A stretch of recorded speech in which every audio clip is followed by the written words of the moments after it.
I'm a high school dropout. I was in 6th grade twice, left back. I spent 3 years in high school, all freshmen. I think I was just that popular. They didn't want me to leave. I got to think something, because it doesn't get much worse than that, right? I mean, think about where I am today. I get to go to 4 reunions every time it comes around. Life is pretty good now. I have so many friends. I go to football games, and it's funny how everybody stays in their own little sections of, I went to school with this one, I went to school with that one, I went to school with all of them. Graduated with none. They don't even know today if I was in their graduating class. But you know what? It's kind of how my life has been. You know, I don't look at a failure or a slip as it's over. It's like, okay, this is as bad as it gets. Everything from this point on is good. So I built my foundation. I wanted to grow, and in doing so, I don't like to talk about being a high school dropout, because it's not that I'm ashamed of it, it's that I don't want people to think that it's cool to quit school. When you have a diploma and you have an education, you have perseverance, you have responsibility. When I'm looking to hire staff today and I see that they have a high school, college education, a degree, that shows that they have persevered and they have maintained and grown something. They're responsible. That's the person that I want to trust with my business and with my opportunities in the future. So it's very important to me, although I didn't get that diploma, that the people around me have it and they're prepared, because the area that I feel like I've always been very, very strong at is the use of common sense. And common sense has always helped me prevail, because so many of the complications we see out there today can be solved by using common sense. And in having that ability, I've watched the world go by. I watched the bus go by when I'm in school, and people are getting on the bus, they're going to New York, they're going to work, they're doing things, and everyone's making money. When I got money together to get on the bus, nobody asked me what my grades were. They said 35, 75 cents, whatever it might be. I thought, this is great. Money equaled freedom for me. So I thought, how can I make money? I gotta sell stuff. So the wheels started spinning. It was getting close to 4th of July. My father had a flower shop in New York, in the Bronx, Concourse Florists, and he would be able to get me fireworks. And they were illegal in New Jersey. So he says, look, they're illegal here, we can buy them here, and if you want to give them to your friends. I thought maybe I can just sell them for a few bucks more than I paid for them. Next thing you know, I've got a line of people, they're wanting fireworks, and it was kind of fun, but I realized this wasn't where I can continue to go. So I did it once, I got the feel, it was exciting. I didn't continue it because it wasn't legal, so I needed to watch the path I was going to go down here. No, I wasn't into drugs, I don't have a record, I haven't been arrested. I really love life, I love people, I love bringing deals and people together. And today, it's not much different. And as I continued on, I said to my dad, this was really exciting. I got that excitement of retailing. I love this. This is fun. People are happy. Everything's working for everyone. And then we thought, why, Dad, can't I sell flowers? Well, they're perishable. I don't know how to do anything with them. How about a plant? And he'd set up coleus plants. We'd bring them in, and he got me a spot at the hospital. And I would put them out there, and I had about 9 to 10 plants to start with, and we sold them all. Then 15 to 20. And next thing you know, 30. I'm hiring my buddy. He's over there. He's helping hand the plants. So there's 2 little kids, 11, 12 years old. We're selling plants on a street corner because people think that's cute. All right, that's great. I'm up to about 50 plants now. So this is really going well. But you know, now I'm getting a little older, and I did that for like 2 seasons of selling plants. Then the hospital started getting to the point where you have to have a permit, you have to get a, so we just said that was the end of that. It was a nice little run while it was. Getting ready for high school, I thought to myself, okay, now that I got out of 6th grade, I'm ready now for this high school thing. I need to make some money, so maybe I can work in a flower shop. My very first job in Hasbrook Heights, New Jersey, was with Bill O'Shea's Florist. Nice guy, nice little corner store in the town, and I went over there and I clean the flowers, cut this, do that. I sit downstairs for hours, you know how long it can take to clean a rose when you don't want to clean a rose. You know, so 30 seconds, a minute a rose, whatever. Nobody bothered me though, they just left me there. So I was bored, they didn't care if I was there, I didn't want to be there. And after a while, I just didn't want to do this anymore. So I thought, you know, this wasn't really working out for me. And then I find out that I wasn't really working for a flower shop. I was being babysat. My father was subsidizing me by paying Bill to pay me. Great job. I feel great about myself now. I have this job that I have to be paid by my father through and somebody else to keep me off the streets. So, yeah, that was a blow to my ego. Okay, so I now said, I need to get my own job. So I went over to the corner luncheonette where I got $2 an hour, but it was mine. Fine, $2. The minimum wage was like $2.90, but it was a cash deal. Went in at 5:30 in the morning till 7, got the papers ready, served the coffee, run the numbers for people on the lottery machine, and did my work, but I loved it. At the end of the day, it was mine.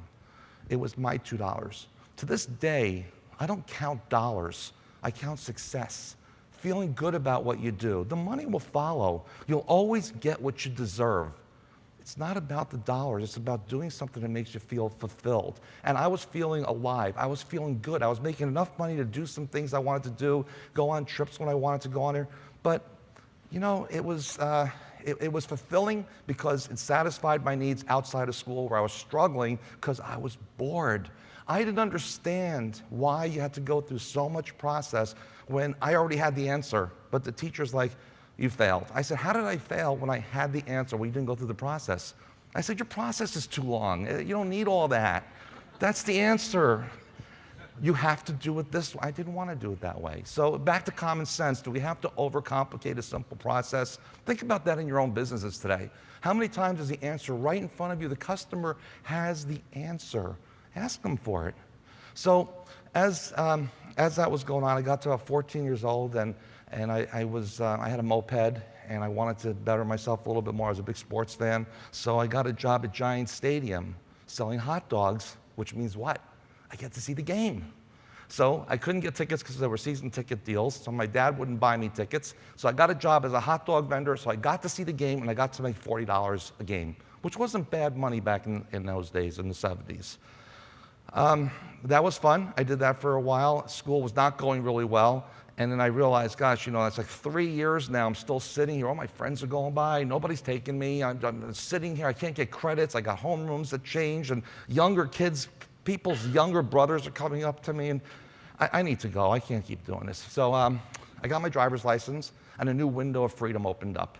And I thought to myself, this is great. My dad had a Ford Club Wagon. I don't know if anybody remembers those vans. And they had nice windows and seats and stuff. And so, because what was different was it wasn't the typical flower van with all the boxes to hold the arrangements. So there were seats in there. This new CD came out, Hooked on Swing.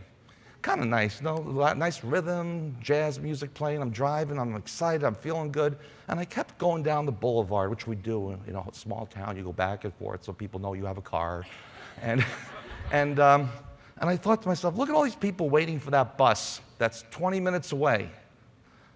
It's cold, snowy, rainy.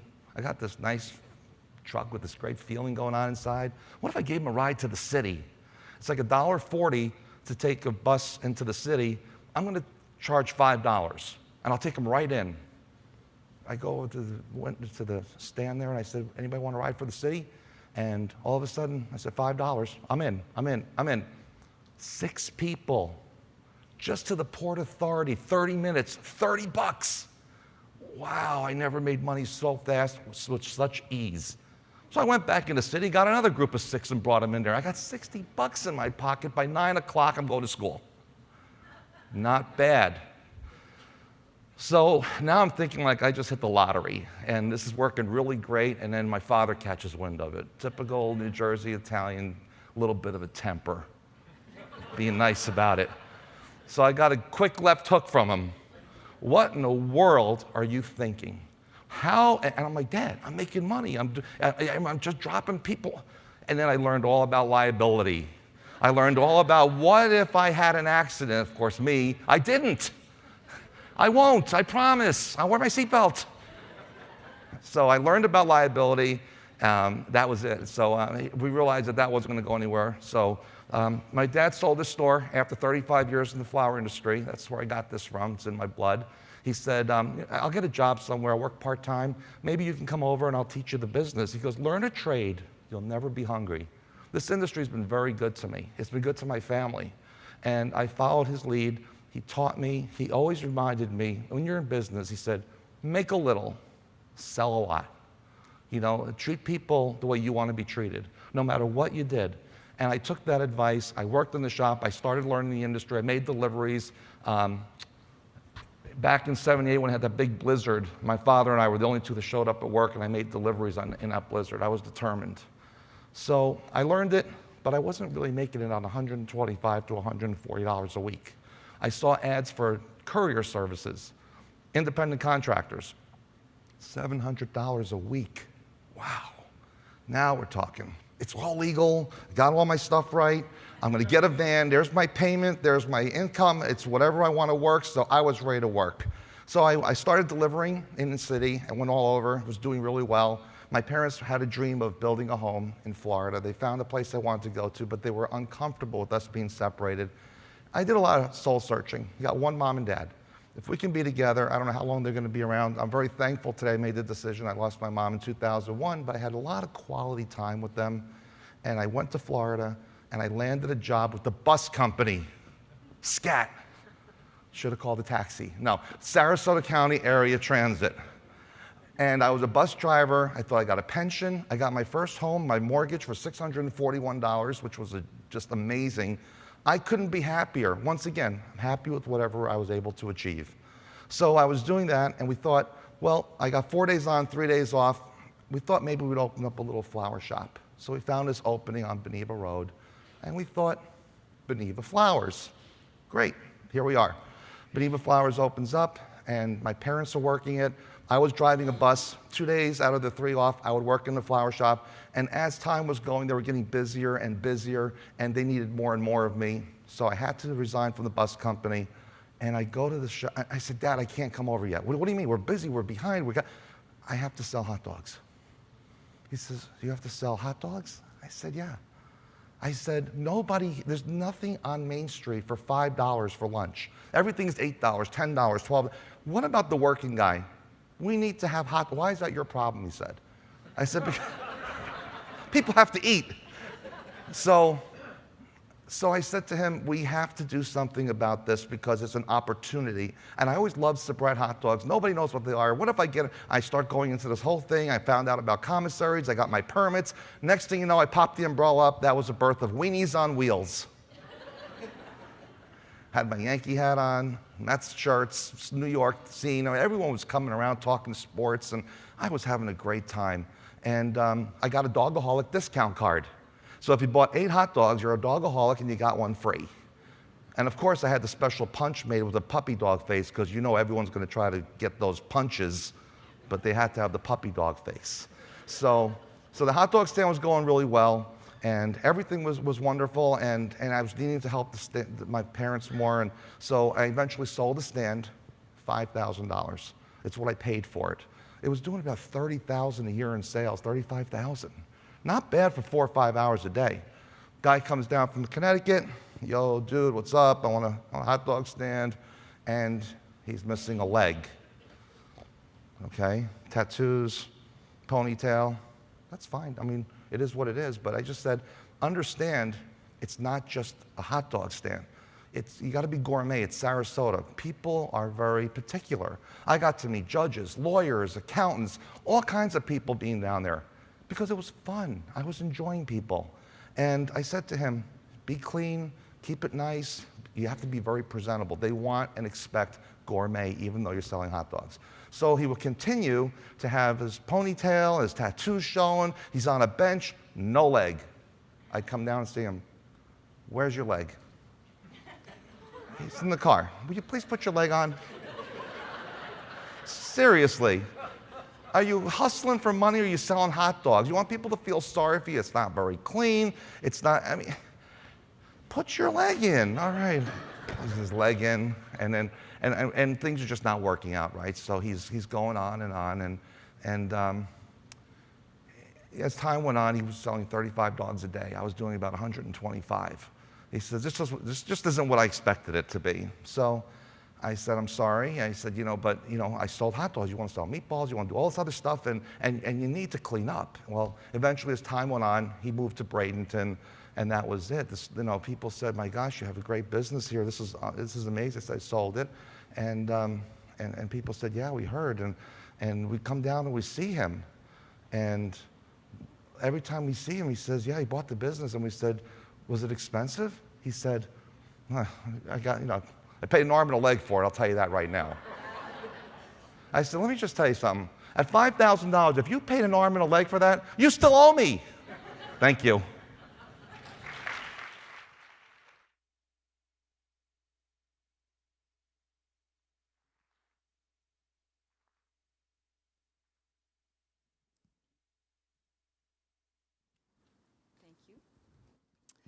Well, thank you so much, our speakers. Didn't they do a tremendous job?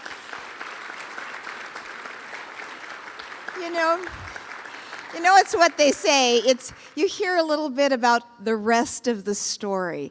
And it is so interesting to see leaders in our industry and learn more about them. And I just find that, I thank them for putting themselves up here to share that with us. And I think that you did a great job. So I want you to come up here, and Paul and Jerome and Clara and Paul Fowl and Carol and Art. We have surprisingly some beautiful floral bouquets to thank you so much. Stand right up here with me just so we can give you another round of applause.